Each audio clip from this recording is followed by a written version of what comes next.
আম্মা জান মা আমিনা রাদিয়াল্লাহু তাআলা আনহা বলেন, আমি রাসূল পাক সাল্লাল্লাহু আলাইহি সাল্লামকে নিয়ে আমার ঘরের ভিতরে বসেছিলাম।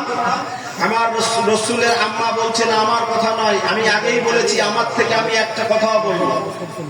হুজুরের আম্মা জান বলেন, আমি নিজ কানে শুনতে পেরেছি আমার ঘরে চতুর্দিক দিয়ে কারা যেন ইয়া রাসূল সালাম আলাইকা, ইয়া হাবিব সালাম আলাইকা, ইয়া নবী সালাম আলাইকা বলার আওয়াজ আমি নিজে কানে শুনতে পেয়েছি। আলহামদুলিল্লাহ। এখন বলবেন হুজুরের মা শুনছে, আগেও শুনেছে কিনা প্রশ্ন, কথা ঠিক না ভুল? হুজুরের দাদার নাম কি ছিলেন? আল্লাহর নবী দাদার নাম খাজা আব্দুল মুতালিব। খাজা আব্দুল মুতালিব কি বলছেন শুনেন। ওনারা আমাদের চাইতে অনেক বড় বিজ্ঞ জ্ঞানী মানুষ ছিলেন। জ্ঞানী যদি না হতো খানায় কাবার মুতল্লি হওয়ার যোগ্যতা পেত না। আমল যদি আমাদের থেকে কম হতো তাহলে নিজের সন্তানকে কুরবানি দেওয়ার মতো সিদ্ধান্ত গ্রহণ করতো না। কথা ঠিক না ভুল? উনি কি